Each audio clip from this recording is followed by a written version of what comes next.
Good morning বন্ধুরা, তোমরা কেমন আছো? আশা করি তোমরা সবাই ভালো আছো। তো দেখো, সকালবেলা উঠেছি অনেকটা আগেই, কিন্তু উঠে আমার যে সকালবেলার কাজ, বাসন মাজা, ঘর মোছা, সেগুলো কমপ্লিট করে একদম জামা কাপড় কেচে ছাদে মেলছি। তো বারান্দায় মেললাম না, আজকে ছাদেই মেলছে। দেখতে পাচ্ছ ছাদে প্রচণ্ড রোদ উঠেছে। তো ছাদে এসেছিলাম খালি পায়ে তো ছাদে জামা কাপড় মেলতেই পারছিলাম না। তারপর আবার গিয়ে জুতো পরে এলাম, এত ছাদের মেঝে গরম হয়ে গেছে। তো যাই হোক, এখনও কিন্তু আমি স্নান করিনি, তবে স্নান করব। কাঁচা ধোয়াটা কমপ্লিট করে নিচ্ছি, কারণ সকালবেলায় না আমার এই বাসন মাজা, ঘর মোছার, কাপড় কাচা, এটা যে আমার মাথার উপর একটা কী চিন্তা তোমাদের বলে বোঝাতে পারবো না। মানে এত, মানে এই কাজগুলো আমি করে নিতে পারলে আমি একটু অনেকটা রিলিভ হয়ে যাই আর কি। তো সকালবেলা এই চিন্তাগুলোই মাথায় নিয়ে ওঠে যে কীভাবে সারাদিন কাজকর্ম করব, কীভাবে কাজকর্মের মাঝে ব্লগ করব, রিল করব, এই সব চিন্তাগুলোই না আমার মাথার মধ্যে ঘোরে প্রতিটা দিন। তো যাই হোক, সকালবেলা উঠে কেচে ধুয়ে নিলাম। আর তারপরে ছাদে কিন্তু প্রচণ্ড হাওয়া দিচ্ছিলো, এইটা একটা খুব আরাম লাগছিলো। মানে রোদ উঠলেও এত হাওয়া দিচ্ছিলো ছাদে যে মানে আরাম লাগছিলো, বেশ আরাম লাগছিলো। তো যাই হোক, ছাদেই মেললাম জামা কাপড়গুলো, কারণ বারান্দায় আজকে আর মেললাম না, কারণ বারান্দায় আবার ননদের জামা কাপড়গুলো মেলা ছিল। তো সেই জন্য আমি ছাদেই মেলে দিলাম, শুকিয়ে যাবে 2-3 ঘন্টার মধ্যে সমস্ত জামা কাপড়গুলোই শুকিয়ে যাবে।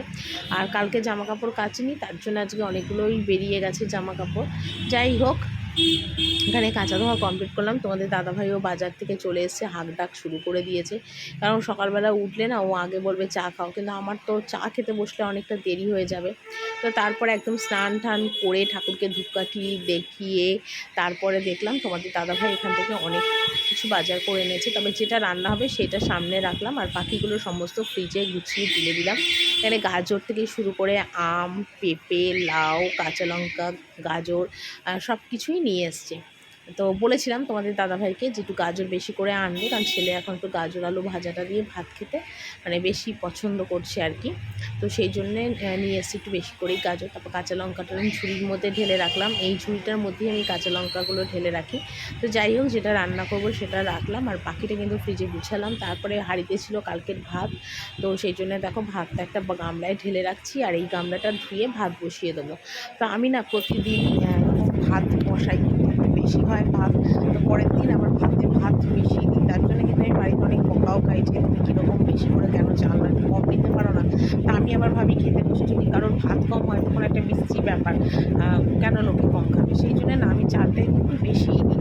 তো কেন জানি না আমার হাতে না, মানে চাল আমি যতটাই কম নিই না কেন, কিন্তু তবুও আমি দেখি আমার হাতে প্রচণ্ড চাল ভাত বেড়ে যায়, কেন কি জানি জানি না। আমার মাকে আমি বলেছি, বলছে তোর লক্ষ্মী হাত, সেই জন্যে তোর এরকম মানে বেড়ে যায়। তো যাই হোক, কাতলা মাছ এনেছিলো, মাছের ডিম এনেছিলো। কাতলা মাছটা আজকে সর্ষে পোস্ত বাটা দিয়ে করছিলাম, কারণ মাছের ঝোল অনেক খাওয়া হয়েছে আলু বড়ি দিয়ে, আর ভালো লাগছে না খেতেই গরমের মধ্যে। তো সেই জন্যই সর্ষে পোস্ত বাটা দিয়েই বাড়িতে করলো মাছের ঝোলটা করতে। আর এই মাছের ঝোলটা আমাদের বাড়িতে না সবাই খুব ভালোবাসে খেতে। তো এখানে মাছ ভাজাগুলো দেখো দিয়ে দিলাম, আর মোটা করে কাঁচা লঙ্কা দিলাম, কেন আমার ভাত দিলে আমি ঝাল খেতে পারে না। তো যে যেরকম খাবে ঝাল লঙ্কা ঢলে নেবে, তাহলেই হবে। আর মাছের ডিম এনেছে তোমাদের দাদাভাই, তো মাছের ডিমের একটু বড়া করবো, মানে যে পেঁয়াজ দিয়ে খায় খাবে, আর যে পেঁয়াজ দিয়ে খাবে না খাবে না আর কি, মানে যে যেরকম খাবে আর কি। তো যাই হোক, তারপর এখানে ভাত বসালাম, ভাতটা বসিয়ে দিচ্ছি, কারণ ভাতটা একটু লেট করেই আজকে বসালাম, বেশি মানে তাড়াতাড়ি বসাই দিলাম না আর কি, কারণ ভাতটা বেলা হলে না দেখছি খামা খামা হয়ে যাচ্ছে। চলো তোমাদের একবার রান্নাটা দেখিয়ে দিই। এখানে প্লেন সাদা ভাত করেছি, এখানে আছে মুসুরির ডাল সিদ্ধ, এখানে আছে মাছের ডিমের বড়া, যেটা পেঁয়াজ দিয়ে কাঁচা লঙ্কা দিয়ে ভেজেছি, এটা আলু সিদ্ধ আছে পেঁয়াজ দিয়ে মাখা, একটু কাঁচা পেঁয়াজ আছে রাখা। এখানে করেছি দেখো সর্ষে পোস্ত দিয়ে মাছ, ঠিক আছে, সর্ষে পোস্ত দিয়ে মাছ করেছি। আর এটা হলো নিরামিষ ডিমের বড়া ভাজা, আমের চাটনি। এই হলো আজকে দুপুরের মেনু। দেখো, পরে আবার বেলার দিকে তোমাদের দাদাভাই আবার গেছিলো সবজি বাজারে, তো সেখান থেকে যেগুলো লাগবে সেগুলো আবার নিয়ে এসছে। বললো একবারে দুদিনের বাজার করে রাখি, তাহলে সুবিধা হবে, দুদিনের আমার বাজারে যেতে হবে। এখানে নিয়েছি কাঁচা লঙ্কা, মুদিখানার কিছু জিনিস সব নিয়ে এসছে। তো তারপরে দেখো এখানে কিছু চায়ের বাসন কোসন ছিল, সকালবেলা থেকে আর মাজার টাইম হয়নি, সেগুলোই দেখো এখন মাঝে চায়ের বাসনগুলো। তো চায়ের বাসনগুলো মেজে নিচ্ছি। এমনি তো সকালে এক সমস্ত আমার বাসন মাজাই হয়ে যায়, কিন্তু